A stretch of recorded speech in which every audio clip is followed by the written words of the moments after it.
قال الله تعالى في القرآن الكريم: أعوذ بالله من الشيطان الرجيم. يا أيها الذين آمنوا اتقوا الله حق تقاته ولا تموتن إلا وأنتم مسلمون. يا أيها الناس اتقوا ربكم الذي خلقكم من نفس واحدة وخلق منها زوجها وبث منهما رجالا كثيرا ونساء واتقوا الله الذي تساءلون به والأرحام إن الله كان عليكم رقيبا. يا أيها الذين آمنوا اتقوا الله وقولوا قولا سديدا يصلح لكم أعمالكم ويغفر لكم ذنوبكم ومن يطع الله ورسوله فقد فاز فوزا عظيما. فإن أصدق الحديث كتاب الله وخير الهدي هدي محمد صلى الله عليه وسلم وشر الأمور محدثاتها فإن كل محدثة بدعة وكل بدعة ضلالة وكل ضلالة في النار. أما بعد. Al-Musyahidun Al-Kiram, para pemirsa yang dirahmati Allah Subhanahu wa ta'ala, alhamdulillah, segala puji dan syukur marilah kita haturkan kepada Allah Subhanahu wa ta'ala. Kemudian salawat serta salam semoga selalu tercurahkan kepada junjungan besar Nabi kita Muhammad sallallahu alaihi wasallam, juga beserta para sahabatnya, keluarganya, dan segenap kaum muslimin yang selalu istiqamah berpegang teguh dengan Islam sampai hari kiamat. Al-Musyahidun Al-Kiram, para pemirsa yang dirahmati Allah Subhanahu wa ta'ala, melanjutkan pembahasan kita pada kitab Al-Wajiz fi Aqidati Salafis Salih Ahli Sunnati wal Jamaah, atau Intisari Aqidah Ahli Sunnati wal Jamaah, karangan Syekh Abdullah bin Abdul Hamid Al-Athari hafizahullah ta'ala. Dan masih pada pembahasan min akhlaqis salafis salih ahli sunnati wal jamaah, atau beberapa akhlak salafus salih ahli sunnah wal jamaah. Dan ini masih dari bagian pembahasan bab yang atau prinsip yang ke-11, yaitu manhaj ahli sunnah wal jamaah dalam bersikap dan berakhlak. Pada pertemuan yang lalu kita telah menyebutkan poin ke-4 sampai ke-6. Maka sebelum kita melanjutkan poin 7 dan mungkin sampai ke-10, kita ingin rekap apa yang telah kita sebutkan pada pertemuan yang lalu, yaitu poin 4 sampai 6. Ada di halaman 232 atau halaman 238. 238 untuk cetakan lama, buku yang kertasnya buram. Kemudian untuk 232 untuk buku atau kitab cetakan yang baru HVS. Perhatikan Al-Musyahidun Al-Kiram, di antara akhlak salafus salih Ahlus Sunnah wal Jamaah adalah, kata beliau, lunak hatinya dan banyak menangis atas yang mereka lalaikan dalam hak-hak Allah Subhanahu wa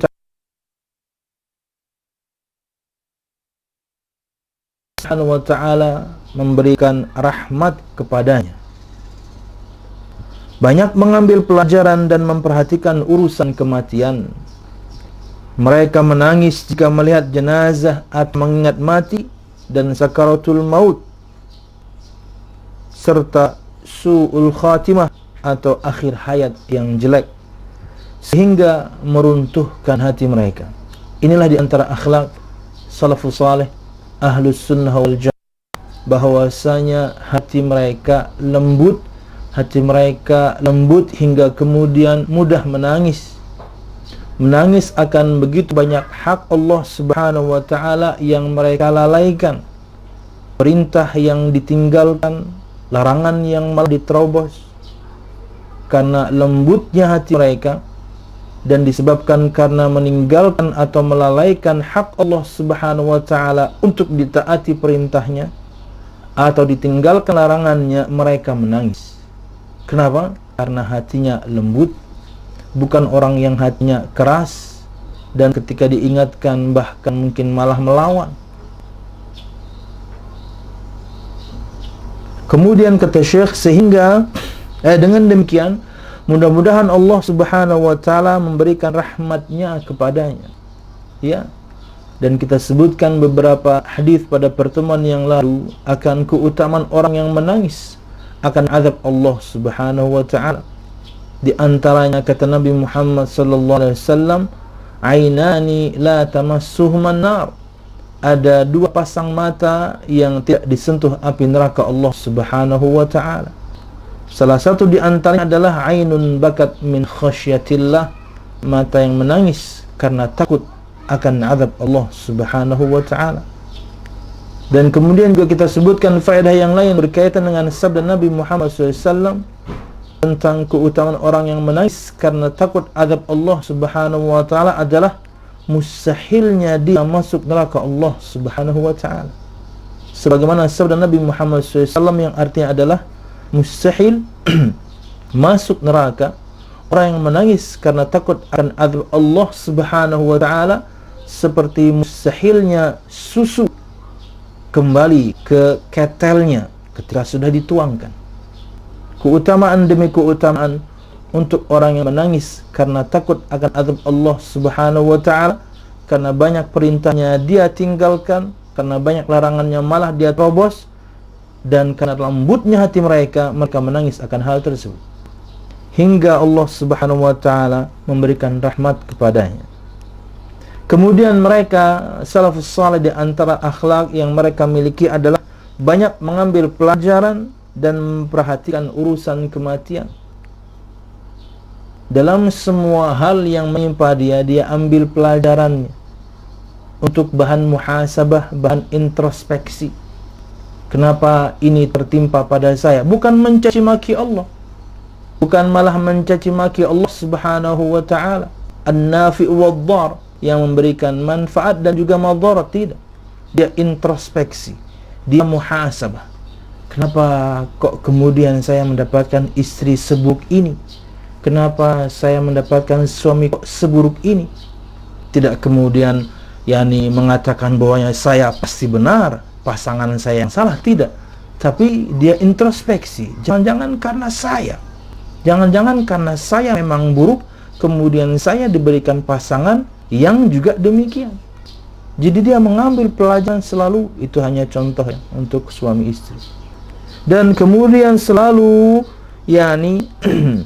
memperhatikan urusan kematian. Mereka menangis jika melihat jenazah. Mereka menangis ketika mengingat mati. Mereka menangis ketika mengingat sakaratul maut dan su'il khatimah.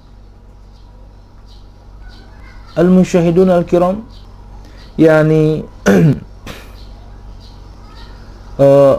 Nabi Muhammad SAW, kita sebutkan faedah pada pertemuan yang lalu.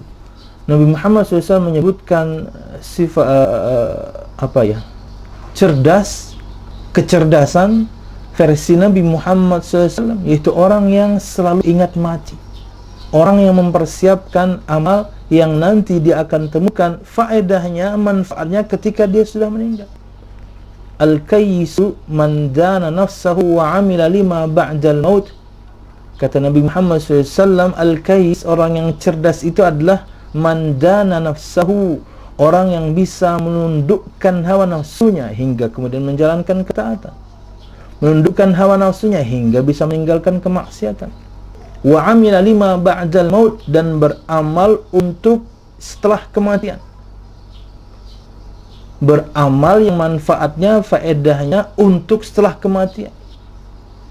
Ini orang yang cerdas versi Nabi Muhammad sallallahu alaihi wasallam. Dan ini akhlak salafus saleh. Mereka menangis ketika mengingat kematian, mereka menangis ketika mengingat sakaratul maut, apalagi na'udzubillah su'ul khatimah, akhir hayat yang buruk. Dan tentunya seorang akan meninggal di atas kebiasaannya. Maka biasakanlah untuk menjalankan ketaatan. Selain dia perintah Allah yang wajib kita tunaikan, jika Anda menjalankannya, akhirnya Anda terbiasa. Anda biasa di atas ketaatan, maka Anda akan meninggal juga di atas ketaatan. Anda biasa na'udzubillah melakukan kemaksiatan, maka di atas itulah na'udzubillah kita akan meninggal. Karena kebiasaannya maksiat, ya meninggal di atas kemaksiatan. Lain dengan yang kebiasaannya adalah taat, maka meninggal di atas ketaatan. Wallahu a'lam bishawab. 5, masih rekap. Bertambah tawadhu setiap meningkat derajat kedekatannya kepada Allah Subhanahu wa ta'ala. Inilah akhlak salafus salih ahlus sunnah wal jamaah. Rendah hati. Semakin rendah hati, semakin dia merasa dekat dengan Allah Subhanahu wa ta'ala, semakin rendah hati. Bukan kemudian ujub dengan amal sendiri, apalagi na'udzubillah nanti berakhir kepada riya. Dan kita sebutkan faedah pada pertemuan yang lalu berkaitan dengan perkataan Al-Imam Al-Hasan Al-Basri rahimahullah ta'ala berkaitan dengan tawadhu. Kata beliau, tidaklah engkau keluar dari rumahmu dan berjumpa dengan kaum muslimin kecuali kamu mengira bahwasanya saudaramu itu lebih utama daripadamu dalam amal. Ini tips tawadhu agar kita rendah hati. Setiap kali kita bertemu dengan saudara kita kaum muslimin, yakinlah dia lebih baik daripada saya. Amal rahasia dia pasti lebih banyak daripada saya. Akhirnya kemudian seorang rendah hati. Jika tidak demikian, nanti kita malah sombong. Kita malah merasa bahwasanya amal kita jauh lebih baik dibandingkan orang lain. Tidak. Tawadhu'lah. 6. Di antara akhlak salafus salih ahlus sunnah wal jamaah adalah banyak bertaubat. Istighfar siang malam karena persaksian mereka bahwa mereka tidak dapat selamat dari dosa dan noda walaupun dalam ketaatannya. Betul. Inilah akhlak salafus salih yang juga harus menjadi akhlak kita. Memperbanyak bertaubat kepada Allah Subhanahu wa ta'ala. Karena alhamdulillah ruh belum sampai kerongkongan. Karena alhamdulillah matahari belum terbit dari barat. Allah Subhanahu wa ta'ala, kata Nabi Muhammad SAW, innallaha yaqbalu taubatal abdi ma lam yugharghir. Sesungguhnya Allah Subhanahu wa ta'ala menerima taubat seorang hamba selama dia belum yugharghir, yaitu ruh sudah sampai kerongkongan. Kemudian sabda Nabi Muhammad yang lain, man taba qabla an tatlu'a asy-syamsu min maghribiha taballahu alaihi.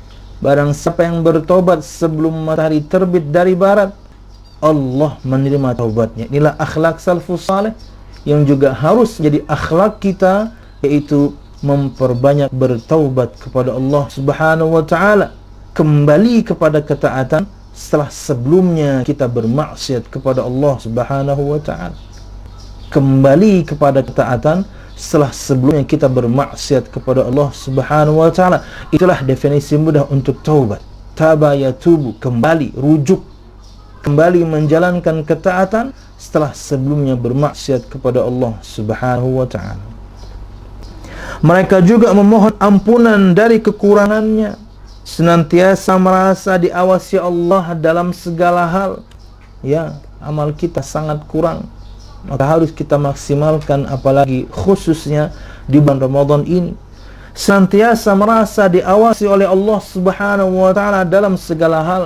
Ini level iman yang paling tinggi, yaitu selalu merasa diawasi Allah Subhanahu wa ta'ala, yang akhirnya membuahkan hasil, yaitu ketika dia ingin bermaksiat, dia akan tertahan karena dia tahu dia sedang diawasi. Yang kedua, ketika dia menjalankan amal saleh rahasia, tidak ada yang tahu, dia tidak pernah berkecil hati. Kenapa? Karena dia tahu Allah tahu.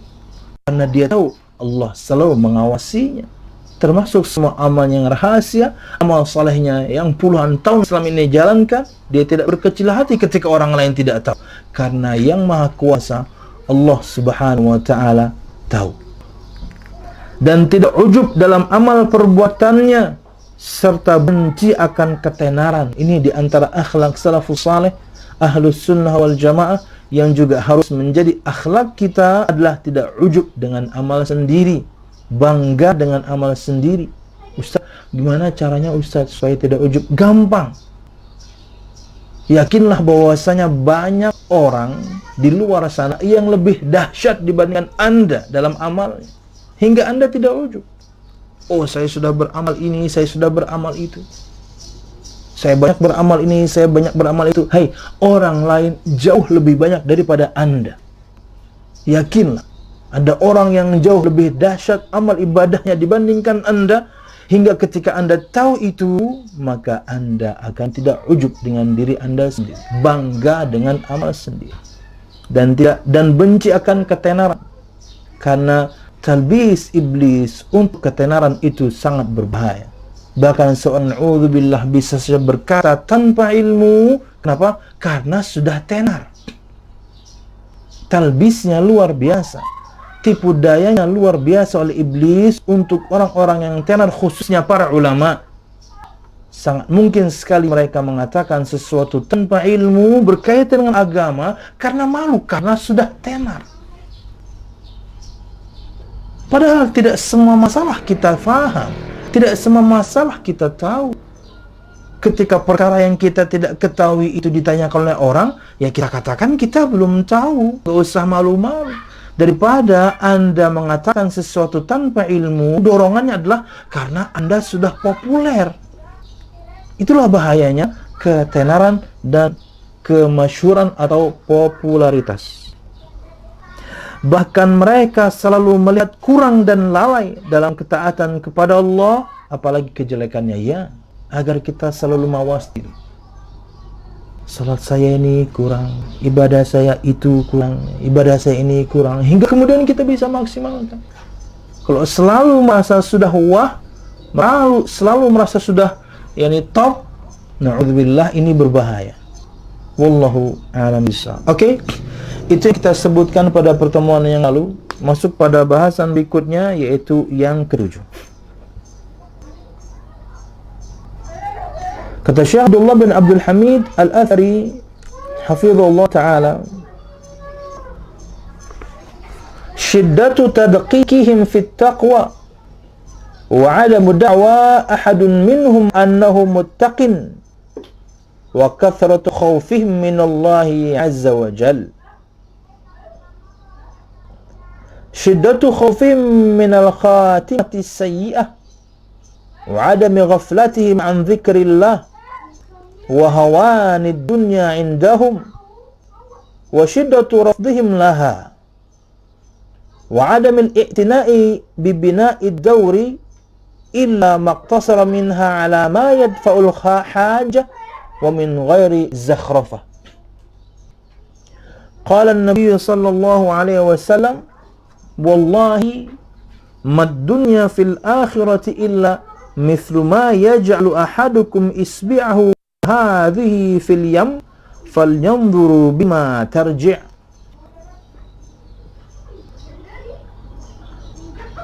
Dua dulu, 7 dan 8. Kata Syekh, syiddatu tadqiqihim fit taqwa wa 'adamu da'wa ahadun minhum bi annahum muttaqin wa kathratu khawfihim min Allah 'azza wa jal. Perhatikan halaman 233 untuk siapapun yang mengikuti kajian ini. Melaksanakan takwa kepada Allah dengan sangat cermat, tidak menganggap dirinya sebagai orang yang bertakwa. Mereka banyak takut kepada Allah subhanahu wa ta'ala. Al-musyahidun al-kiram, cermat dalam bertakwa. Inilah akhlak salafus salih ahlus sunnah wal jamaah. Artinya amal yang mereka lakukan betul-betul berdasarkan di atas ilmu. Tidak cukup amal itu dengan ikhlas saja. Amal itu harus sesuai dengan tuntunan. Ya, sebab ibadahnya harus sesuai dengan yang diajarkan Nabi Muhammad. yakni jenisnya, jumlahnya, caranya, waktunya, tempatnya. Dia pelajari betul-betul. Karena kalau misalnya berlandaskan ikhlas saja, tapi kemudian syarat yang kedua tidak sesuai dengan yang diajarkan Nabi Muhammad SAW, maka ketakwaan dia percuma. Sebab ibadahnya tidak sesuai, atau jenisnya, atau jumlahnya, atau caranya, atau waktu dan juga tempatnya, ya percuma. Kalau kemudian semua kita bisa berkreasi, yang penting ikhlas. Yang penting ikhlas dan kemudian baik. Masa amal baik Allah Subhanahu wa ta'ala terima? Nah, ini baik standar siapa? Baik standar kita. Yang menentukan syariat Allah Subhanahu wa ta'ala. Kenapa kemudian kita yang menentukan? Kalau kemudian kita bisa berkreasi, ya Nabi Muhammad, ya Allah, yang nggak usah diutus saja. Ngapain? Kenapa? Kami bisa menyembahmu ya Allah dengan cara kami. Santai aja. Rasul tidak perlu diutus, kitab tidak perlu diturunkan. Kami bisa kok dengan cara kami ya Allah. Enggak tuh. Bahkan tata cara adab berdoa pun kita tidak pernah akan tahu kecuali Nabi Muhammad yang menerangkannya. Ya, ini hal yang sangat simpel sekali nih, begini. Doa ngangkat tangan begini nih. Sejajar dengan bahu di depan dada. Terkadang telapak tangan bagian dalam beliau menghadap ke langit, terkadang ke wajah beliau, terkadang tinggi bahkan di atas kepala. Itu kalau Nabi Muhammad tidak ajarkan, kita nggak tahu. Bagaimana Anda akan berkreasi mendekatkan diri kepada Allah Subhanahu wa ta'ala? Kalau kita bisa berkreasi dalam semua amal ibadah, dalam cara kita mendekatkan diri kepada Allah Subhanahu wa ta'ala, maka manfaat diutusnya para rasul dan diturunkan kepada mereka kitab-kitab yang harusnya mereka terangkan itu kepada kita, nggak ada gunanya. Lawang kita bisa kok. Tapi kita nggak bisa. Makanya diutus seorang rasul, diturunkan kepada mereka kitab, diterangkan kepada kita dari yakni kitab tersebut oleh mereka para rasul, dalam hal ini kita Muhammad sallallahu alaihi wasallam.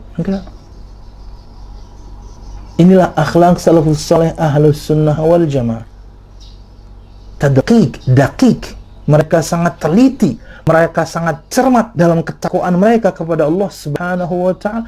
Dalam urusan duniawi saja kita begitu teliti kan. Surat sepeda motor, surat mobil, surat tanah, izin ini, izin itu, semua kita urus. Kenapa? Karena nggak ingin ada masalah di kemudian hari. Bukan begitu? Iya.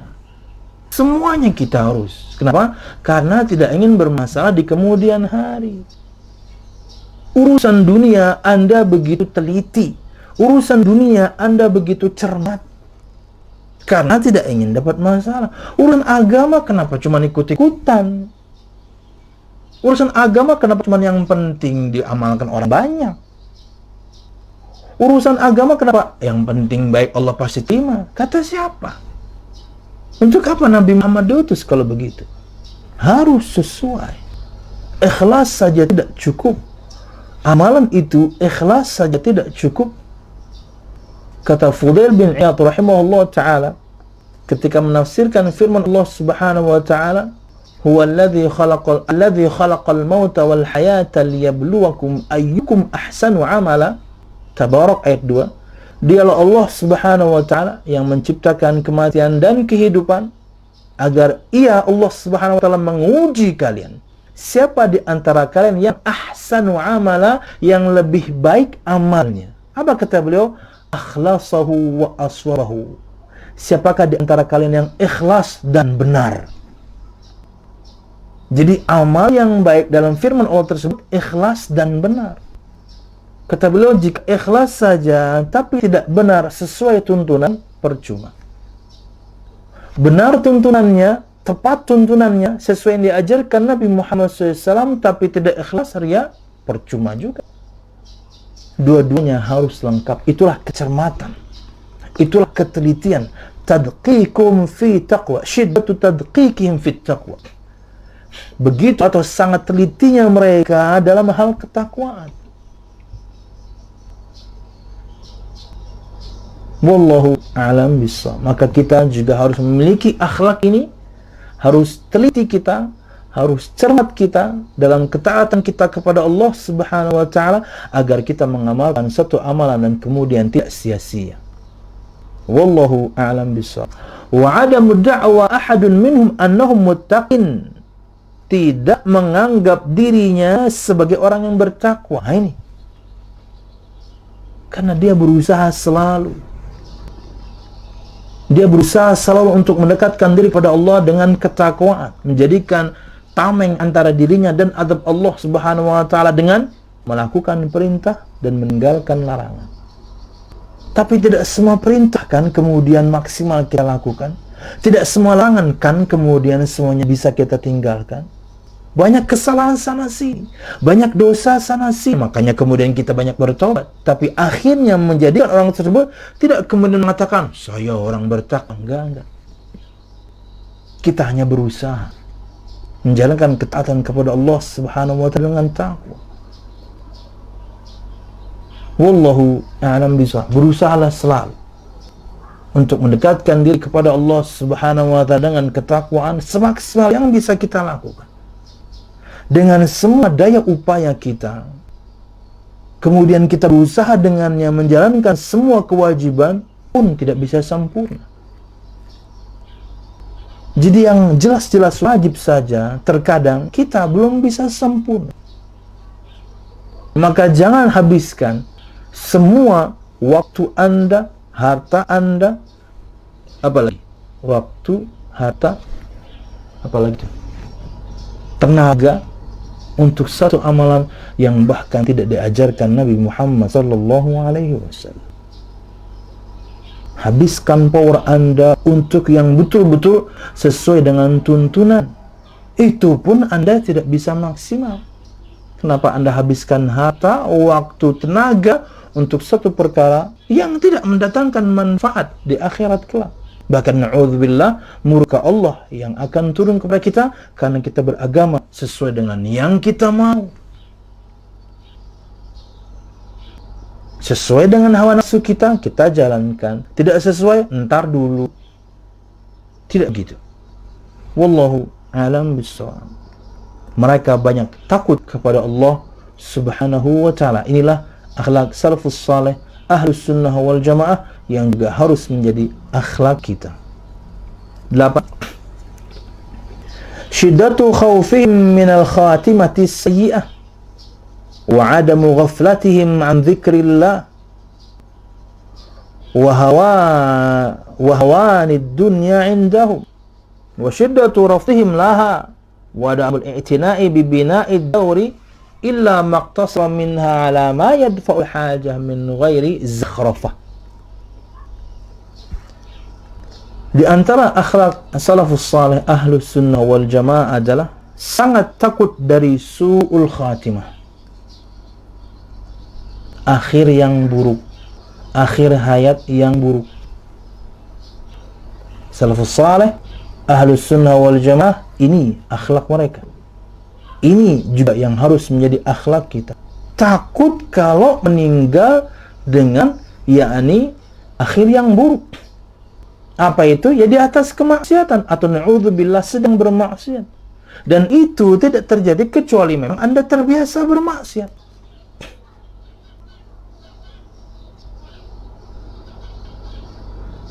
Maka hilangkan kebiasaan.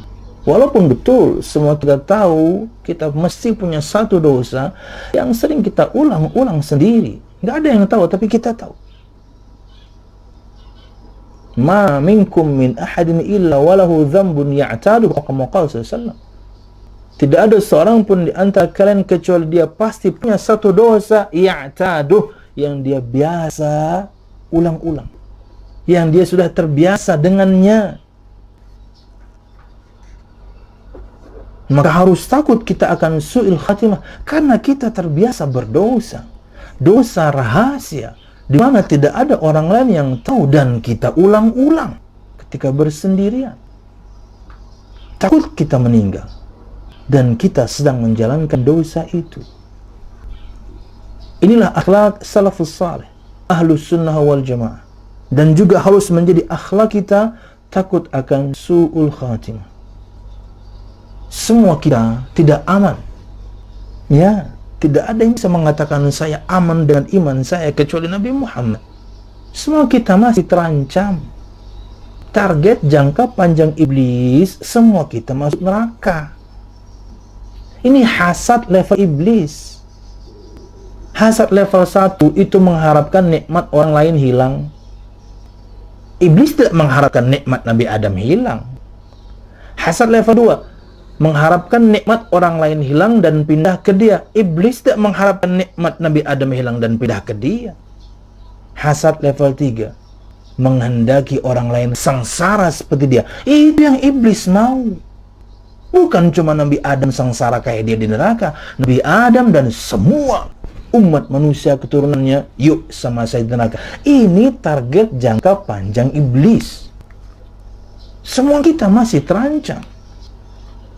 Karena dia punya umur panjang sampai hari kebangkitan.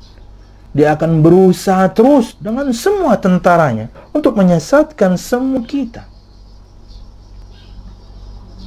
Agar sama-sama dia nanti na'udzubillah di neraka Allah subhanahu wa ta'ala. Maka kita harus takut. Kita harus takut akan akhir yang buruk, akan su'ul khatimah. Kenapa? Karena kita tahu kita pendosa. Dosa yang rahasia, yang sering kita ulang dan tentunya orang lain tidak ada yang tahu. Kita takutkan kita meninggal di atas dosa itu. Maka lawan dengan ketaatan kepada Allah, lawan dengan bertaubat kepada Allah. Kala bertaubatlah, kala menjalankan ketaatanlah, kemudian Allah cabut nyawa kita. Makanya Nabi Muhammad sering mendoakan para sahabatnya dengan doa assalakumullah. Semoga Allah subhanahu wa ta'ala menjadikan kalian asal, madu. Maksudnya menjadikan akhir hayat kalian manis, indah, cantik. Manis seperti madu. Indah dan cantik saya gagalkan. Manis bagaikan madu. Karena para sahabat bertanya ketika Nabi Muhammad berdoa, ya Rasulullah, apa arti assalakumullah? Kata Nabi Muhammad SAW, Allah akan buat hambanya ini mudah menjalankan ketaatan dan Allah cabut nyawanya ketika sedang menjalankan ketaatan. Itulah kematian yang manis. Itulah maksud doa Nabi Muhammad, mati bagaikan madu. Dan para ulama pun sering mendoakan murid-muridnya dengan doa Nabi Muhammad kepada para sahabatnya. Assalakumullah, semoga Allah menjadikan akhir hayat kalian manis layaknya madu. Wallahu a'lam bishawab. Sangat takut dari su'ul khatimah, kemudian tidak lalai berzikir kepada Allah subhanahu wa ta'ala. Nah ini di antara akhlak salafus salih ahlus sunnah wal jamaah, dan ini di antara cara agar kita kemudian selalu di atas ketaatan. Mereka tidak lalai berzikir kepada Allah. Lisan mereka selalu membasahi bibir mereka untuk selalu berzikir kepada Allah subhanahu wa ta'ala. Bahkan dalam urusan keseharian, tidaklah keluar dari lisannya kecuali zikir kepada Allah. Alhamdulillah, subhanallah, Allahu akbar, masya Allah. Zikir terus. Bukan buset, bukan astaga, bukan. Dalam keseharian saja, lafaz yang keluar dari lisannya zikir. Takjub dia akan sesuatu, subhanallah. Takjub dia akan sesuatu, masya Allah, Allahu akbar. Atau mungkin istighfar, zikir. Terlepas dari tentunya zikir pagi dan petang dia lakukan terus. Doa dan zikir keseharian yang diajarkan Nabi Muhammad SAW dia praktekkan. Kita yang misalnya ya di hari-hari sebelum corona tentunya, ketika aktivitas kita ini selalu keluar rumah, itu dari kita bangun tidur sampai kita kemudian mau pergi sekolah kah, kuliah kah, ngantor kah, itu banyak zikir dan doa yang diajarkan Nabi Muhammad. Ya, bangun tidur, doa. Mau masuk WC, doa. Keluar, doa. Ngaca, doa. Pakai pakaian, doa. Keluar rumah, doa. Jalan ke masjid, doa. Mau masjid, doa. Berapa itu? Itu baru sampai dari pagi, dari bangun tidur sampai sholat subuh. Udah berapa itu tadi? 10 mungkin tadi ya? Ya kurang lebih lah. Nanti pulang siap-siap lagi ke kantor atau ke pasar, ada doa lagi. Mau masuk pasarnya, doa lagi. Nabi Muhammad ajarkan, nanti dalam keseharian kita lakukan. Nanti ketika mau tidur, zikir dan doa lagi. Subhanallah. Ajaran dari Nabi kita Muhammad SAW lengkap. Yang kalau kita praktekkan membuat kita akan tidak pernah akan lalai dari berzikir kepada Allah Subhanahu wa ta'ala. Belum lagi baca Qur'annya dan lain-lain. Subhanallah. Inilah akhlak salafus salih ahlu sunnah wal jamaah. Wallahu a'lam bishawab. Dunia di mata mereka sesuatu hal yang rendah dan sangat menolaknya. Dia mengambil bagian dari dunia. Silakan ambil nikmat dunia ini, no problem. Allah yang sebutkan wala tansa nasibaka minad dunya. Perhatikan ayat sebelumnya, ini Al-Qasas 77. Salah satu di antara ayat yang terkadang saya pakai untuk quote, untuk profil picture, untuk profil Instagram saya. Kalau enggak Al-Qasas 77, Yasin ayat 12. Saya gonta-ganti biasanya. Kadang-kadang juga ayat yang lain. Supaya mengingatkan kita. Wabtaghi fima ata'aka Allah ad-daral akhirah wa la tansa nasibaka minad dunya. Dan usahakanlah dan carilah dari apa-apa yang telah Allah Subhanahu wa ta'ala berikan kepadamu, yaitu nikmat dunia, spesifiknya harta, untuk mendapatkan negeri akhirat. Nikmat dunia, harta, jadikan ia tangga untuk menggapai akhirat. Wala tansa nasibaka minad dunya. Artinya, belanjakan hartamu dengan cara yang tepat. Yang wajib pasti, yang sunnah iya. Nafkah wajib kepada istri, kepada anak, sudah. Memenuhi persyaratan zakat, sudah. Itulah cara membelanjakan harta yang tepat, yang wajib Anda tunaikan. Wa anfiqu, nafaqah itu infak itu umum. Mengeluarkan harta artinya. Tapi ada yang wajib, ada yang sunnah. Yang wajib sudah, yang sunnah maka lakukan, yaitu sedekah. Wala tansa nasibaka min dunya, ini baru. Dan janganlah kamu lupa nasibmu, bagianmu dari dunia ini. Nikmati, no problem, enggak ada masalah. Tapi jangan sampai berlebihan, jangan sampai membuat Anda orang yang sombong, menistakan orang yang enggak. Nikmati, no problem. Sekedarnya. Bukan kemudian membuat dia sangat cinta, yang akhirnya membuat dia nanti takut mati karena cinta dunia. Ini yang salah. Manfaatkan, nikmati hasil kerja keras Anda, hasil keringat Anda, banting tulang Anda, nikmati, no problem. Ingat, tapi jangan berlebihan. Cukupnya saja. Kenapa?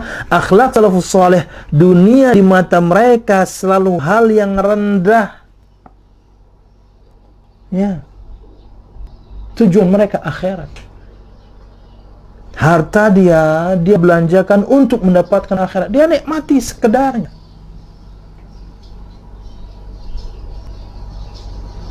Tapi dia belanjakan di jalan yang tepat untuk mendapatkan akhirat.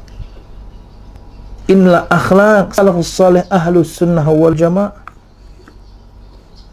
Tidak banyak menaruh perhatian terhadap pembangunan rumah. Membangun rumah boleh,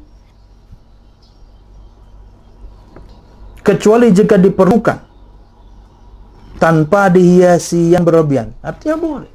Gimana nggak punya rumah? Belum mampu, silahkan ngontrak.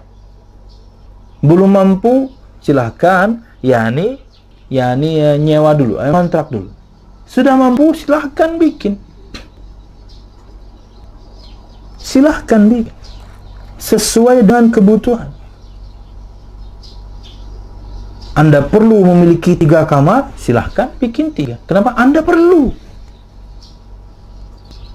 Kenapa? Anak Anda, laki perempuan, sudah besar, kamarnya harus terpisah. Kamar Anda pribadi 1, kamar Anda laki-laki 1, yang perempuan 1. Harus 3. Bikin.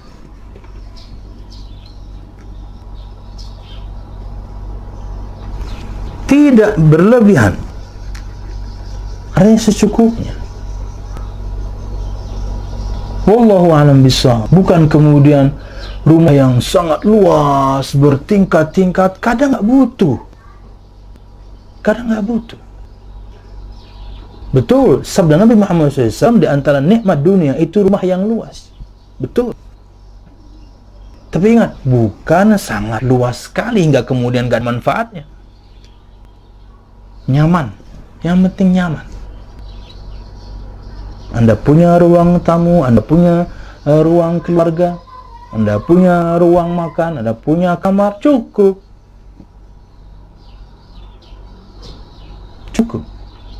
Tidak kemudian berlebihan hingga kemudian ada ruangan-ruangan yang tidak terpakai. Ada ruangan-ruangan kemudian yang mungkin malah jadi tempatnya jin. Tidak banyak menaruh perhatian terhadap pembangunan rumah kecuali jika diperlukan tanpa dihiasi yang berlebihan. Hiasi, tapi jangan berlebihan. Ala kadarnya lah. Jendela harus pakai horden, pakai. Supaya horden dibuka tapi tetap samar, ya mungkin horden 2 lapis, no problem. Secukupnya, bukan kemudian horden yang sangat mahal sampai mungkin puluhan juta, berlebihan. Yang biasa aja. Walaupun juga jangan yang kasar-kasar banget juga, enggak, biasalah, cukuplah untuk menghiasi rumah Anda, tapi tidak berlebihan. Karena istri sering di rumah. Kalau sekarang semua kita sering di rumah. Wallahu a'lam bishawab. Seperlunya, secukupnya, tidak berlebihan, tidak membuat kita kemudian menjadi insan yang sombong. No.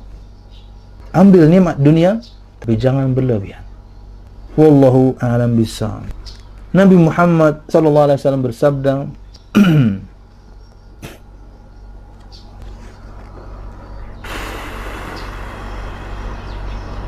dalam hadis yang dikeluarkan oleh Imam Muslim, Nabi Muhammad SAW bersabda, "Wallahi, ma dunya fil akhirati illa mithlu ma yaj'alu ahadukum isbi'ahu hadhihi fil yam, falyanzur bima tarja'." Satu perbandingan dari Nabi kita Muhammad SAW akan rendahnya dunia, akan nistanya dunia. Ambil tapi jangan berlebihan. Ambil tapi jangan kemudian membuat kita manusia yang sombong, lupa bahkan bersyukur kepada Allah Subhanahu wa taala. Perhatikan. Kata Nabi Muhammad SAW yang artinya adalah, demi Allah, ingat ya, semua kita faham, sering kita bahas ini, tidaklah Allah Subhanahu wa taala, tidaklah Nabi Muhammad SAW, tidaklah kita ketika bersumpah kecuali ingin menguatkan kata atau kalimat yang datang setelahnya. Diawali dengan sumpah karena ada perkara penting yang kami atau yang Allah atau Nabi Muhammad atau kita ketika berbicara ingin kita kuatkan, maka kita awali dengan sumpah, kan? Kata Nabi Muhammad SAW, demi Allah, tidaklah kehidupan dunia dibandingkan dengan kehidupan akhirat, melainkan seperti seorang di antara kamu memasukkan jarinya ke dalam laut, maka perhatikanlah apa yang dibawa kembali jari tersebut. Dikit. Seperti itu perbandingannya. Ulang ya. Kata Nabi Muhammad SAW, demi Allah. Jadi, mau bagaimanapun indahnya, nikmatnya, dahsyatnya dunia ini dengan semua kenikmatannya, perhatikan perbandingannya dengan akhirat. Sangat kecil, perhatikan. Demi Allah, tidaklah kehidupan dunia dengan semua kenikmatannya dibandingkan dengan kehidupan akhirat, surga Allah Subhanahu wa taala, melainkan seperti salah seorang di antara kamu memasukkan jarinya ke dalam laut, kemudian maka perhatikanlah apa yang dibawa oleh jari tersebut. Dikit, bahkan mungkin cuma setetes air laut, itu pun kan netes. Anda ambil, netes dia. Yang nempel di jari cuman sedikit basah. Ini metafora dari Nabi Muhammad SAW. Permisalan dari Nabi Muhammad SAW. Tentunya ini diantara bentuk bersangatannya beliau, supaya semua kita faham akan rendahnya, akan hinanya dunia ini, hingga kita Tidak kemudian takut ketika mendapatkan nikmat dunia, takut mati. Cinta dunia dan takut mati. Waham. Nikmati, no problem, jangan berlebihan. Ambil bagian dari kenikmatan dunia, silahkan, tapi jangan berlebihan. Sampai membuat Anda sombong, lupa bersyukur kepada Allah, merendahkan orang lain. Oh, salah udah kalau begitu.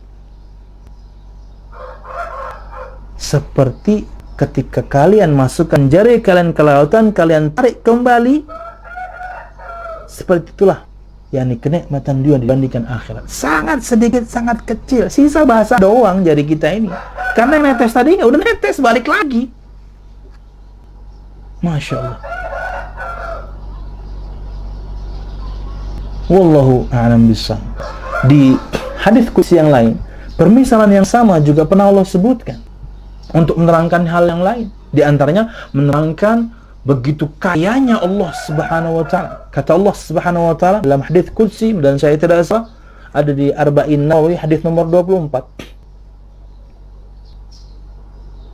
Ya ibadi, law anna awwalakum wa akhirakum wa insakum wa jinnakum kanu fi sa'idin wahidin fas'aluni fa'ataitu kulla wahidin mas'alatah ma naqasa dhalika mimma indi illa kama yunkisul mikhyat idza udkhilal bahra. Wahai hamba-hambaku, jika awal kalian dan akhir kalian, manusia dan jinnya, dari Nabi Adam, iblis dan semua keturunannya sampai hari kiamat, mereka semuanya ada di satu tempat, kemudian semua mereka memohon kepadaku satu permohonan, niscaya aku akan kabulkan permohonan mereka semuanya. Dan ketika permohonanku kabulkan semua, mana qasa dzalika mimma indi, tidak mengurangi dari apa yang aku miliki. Allah Al-Ghani, Allah Maha Kaya. Semua permintaan semua hambanya Allah kabulkan semua. Allah masih kaya. Makanya minta itu kepada Allah yang Maha Kaya. Anda bergantung pada manusia, Anda akan kecewa, pasti. Saya apapun manusia, ada nanti masanya. Anda bergantung pada dia, Anda pasti kecewa. Bergantung pada Allah, mungkin nanti caranya lewat orang kaya itu, tapi Anda bergantungnya tepat. Orang dermawan itu yang bantu Anda, orang kaya itu yang kemudian bantu Anda, tapi Anda caranya tepat, mintanya kepada Allah. Muncrat nih, kepada Allah. Anda bergantung pada manusia, pasti kecewa. Yakin aja. Tak taunya Haji Fulan seperti ini. Tak taunya Fulan seperti itu. Anda salah sih, Anda bergantungnya pada dia. Akhirnya ketika Anda kemudian tidak terkabulkan apa yang Anda inginkan dari dia, Anda pasti kecewa. Tapi kalau Anda bergantung pada Allah, Allah sangat mungkin menggugah hati banyak orang untuk menolong Anda, keadaan kita dalam urusan duniawi, ekonomi misalnya. Tapi mintanya tepat. Semua Allah kabulkan. Tidak mengurangi apa yang aku miliki, kata Allah. Sama seperti, nah ini permisalan yang miripnya. Sama seperti jika kalian masukkan jarum ke lautan, kalian ambil kembali, air laut kan tidak berkurang. Kayak gitu. Sepertilah kekayaanku, kata Allah. Maka minta hanya kepada Allah Subhanahu wa ta'ala. Wallahu a'lam bishawab. Ini yang bisa kita sampaikan. Mudah-mudahan bermanfaat. Salah dan khilaful, mohon maaf. Mudah-mudahan kajian kita diberkahi Allah Subhanahu wa ta'ala. Amin ya rabbal alamin. Wallahu a'lam bishawab. Pertanyaan?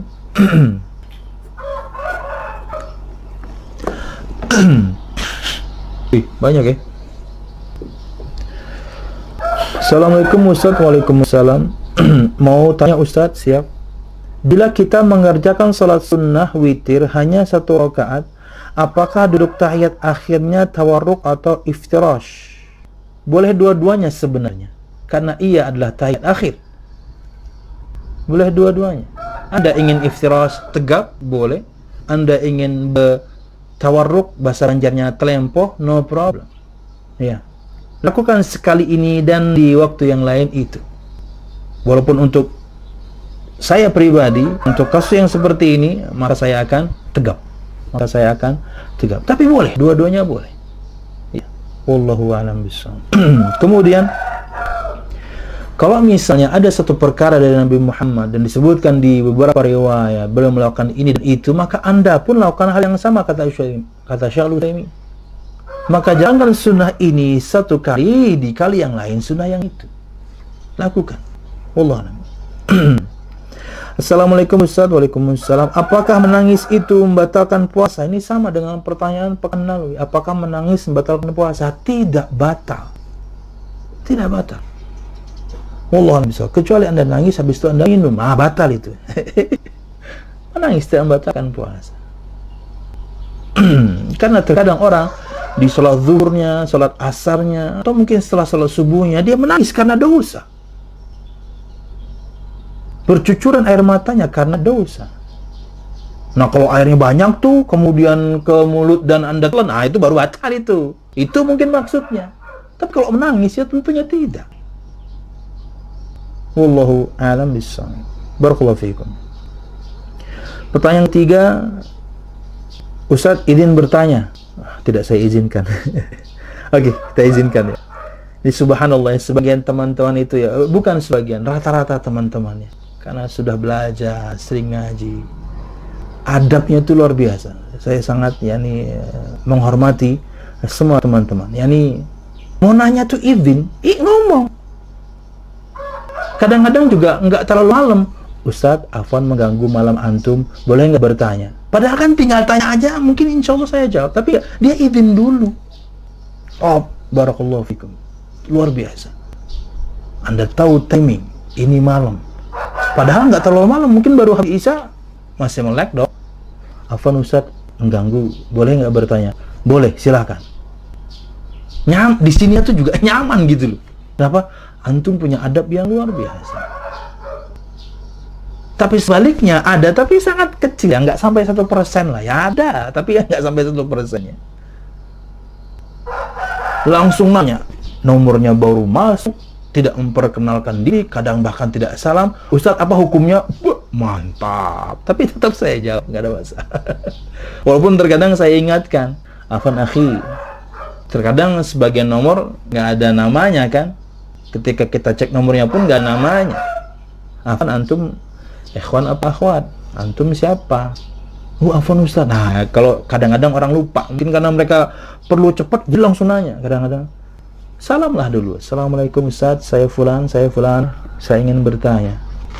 Enak jadinya, tapi itu hanya nggak sampai 1% ya, sangat sedikit yang seperti itu ya. Sisanya ya, kayak gini-gini nih. Tadi pertanyaan pertama saja dia nyebutin nomor, Assalamualaikum, saya fulan, saya ada di sini. Disebutkan namanya, dia tempatnya di mana. Saya mau bertanya, luar biasa. Mantap.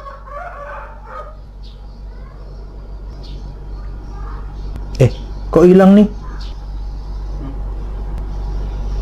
Aduh, sorry, anak salah pencet. Ustaz, izin bertanya. Barakallahu fikum. Bila kita menjadi asisten dosen dan membantu penelitian beliau untuk disertasi beliau, sedang sebagian besar isi makalah beliau adalah hasil buah pikir asistennya, apakah itu diperbolehkan? Anda membantu apa Anda yang bikin? Allah bisa. Yang namanya membantu itu bagian kecil. Kalau semuanya adalah Anda, itu berarti adalah karya Anda, dia beli. Allah bisa. Yang namanya membantu itu bagian kecil. Kalau semuanya hasil pikiran asistennya, itu karya dia berarti, bukan karya dosennya. Wallahu a'lam bishawab. Apakah boleh? Bagaimana ya? Bagaimana kita menjawabnya ini? Yang jadi masalah terkadang nanti dari karya itu, apalagi misalnya sampai menghasilkan uang, ada royaltinya, yang dapat siapa? Dosennya. Padahal siapa? Yang bikin asistennya. Akhirnya apa? Zolim jadinya. Anda zolim pada orang. Betul, saya akan bikin, tapi saya minta bantu. Tapi 90% dia yang bikin. Tapi royalti Anda yang dapat. Gimana dong? Zolim Anda. Wallahu a'lam bishawab. Maka ya ini lebih kepada perjanjian di awal ya, harus jelas ya. Bahwasanya saya cuma membantu, berarti bagian kecilnya saja. Wallahu a'lam bishawab. Bukan kemudian Anda yang bikin tapi atas nama fulan. Ya, enak dong fulannya. Dia yang kemudian istilah kalau buku nih bestseller nih udah dapat royalti, Anda enggak. Uang yang ada tercantum nama dia kok. maka zalim Anda. Wallahu a'lam bishawab. Oke. Assalamualaikum warahmatullahi wabarakatuh. Ya, bicarakan baik-baik dari awal ya. Saya kan cuma asisten, maka kalau saya membantu ya bagian kecil dari tugas bapak atau tugas ibu. Kalau semuanya saya, ini karya saya namanya. Saya yang akan keluarkan buku ini atau karya tulis ini. Assalamualaikum warahmatullahi wabarakatuh. Afwan ingin bertanya, ini teman-teman ini luar biasa nih. Padahal nggak salah tapi minta maaf. Mantap. Izin bertanya Ustadz, Afwan izin bertanya Ustadz, keren ya. Barakallahu fiikum. Bagus. Saya punya kendaraan mobil dan saya membelinya untuk membantu orang tua dalam usaha kecil-kecilan, tapi dengan cara pembayaran dicicil. Dan pembayarannya saya sendiri yang bayar, namun dibayar dengan cara riba. Terus hukumnya untuk saya bagaimana Ustadz? Pastilah berdosa. Ya. Kredit dengan cara riba pastinya berdosa. Dan Anda bagian di antaranya. Kita takutkan hanya nunggu waktu. Sebelum kemudian, yakni Anda akan kalah perang. Orang yakni bermain riba itu mengatakan, memproklamirkan dirinya untuk perang sama Allah. Bisa Anda menang sama Allah? Nggak bakal, Anda pasti kalah. Cuma nunggu waktu doang. Ya. Wallahu a'lam bishawab. Jual aset tertentu, lunasi. Jual aset tertentu, lunasi. Wallahu a'lam bishawab. Atau kemudian ambil bagian dari uang yang telah Anda storekan, ya, kemudian Anda nyewa dulu atau beli yang lebih murah ya, yang penting keluar dari riba. Bahayanya luar biasa. Sekarang dan nanti, saya sering sampaikan ini. Imbasnya itu tahunan. Bisa sampai 10 tahun kemudian, bahkan mungkin lebih. Berimbas karena main riba. Ini 2020 ini sampai 2020, sampai 2030 mungkin. Saya nggak tahu. Orang tentunya beda-beda. Karena kalau saya pribadi sampai 10 tahun pun, saya masih merasakan buruknya riba. Ya, jangan. Wallahu a'lam bishawab. Jual aset tertentu, lunasi, ya. Wallahu a'lam bishawab. Jangan kredit dengan cara riba karena nggak berkah. Sudahlah kemudian tanpa mengurangi rasa hormat, sudahlah kemudian usahanya kecil-kecilan, tambah hancur. Usaha besar aja bisa hancur, apalagi usaha kecil tanpa mengurangi rasa hormat. Usaha kecil-kecilan, tapi kemudian alat transportasinya riba, tambah hancur. Besar aja bisa hancur, besar aja bisa collab, besar aja bisa bangkrut karena riba. Bisa cepat, bisa lambat memang. Yang sekarang belum, ya belum aja. Anda sedang perang dan Anda pasti kalah. Wallahu a'lam. Semoga Allah Subhanahu wa taala berikan kemudahan kepada Anda untuk menyelesaikan kredit ini, lunasi. Bertobat kepada Allah setelahnya. Wallahu a'lam bishawab.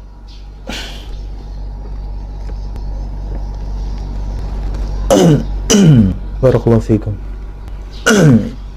Ini yang bisa kita sampaikan. Ada doa nih dari Ustadz Muhammad Hafiz Ansori. Mudah-mudahan yang selalu diberikan Allah kesehatan Ustadz. Amin. Barakallahu fikum. Semoga Ustadz Muhammad Hafiz Ansori juga diberikan, dan Ustadz-Ustadz yang lain. Semoga sehat selalu hingga kemudian selalu bisa berada juga dengan krunya ya. Tanpa bantuan kru ya. Nggak bisa nyeting semua ini saya sendirian. Allah alam bisa. Ada lampu di sini, ada key light dari luar, ada kamera, ada handphone, semuanya dibantu. Saya tinggal duduk rapi ceramah. Semoga semuanya sehat. Ya, barakallahu fikum. Mudah bermanfaat. Salah dan khilaf, mohon maaf. Subhanakallah bihamdika, asyhadu an la ilaha illa anta, astaghfiruka wa atubu ilaik. Wassalamualaikum warahmatullahi wabarakatuh.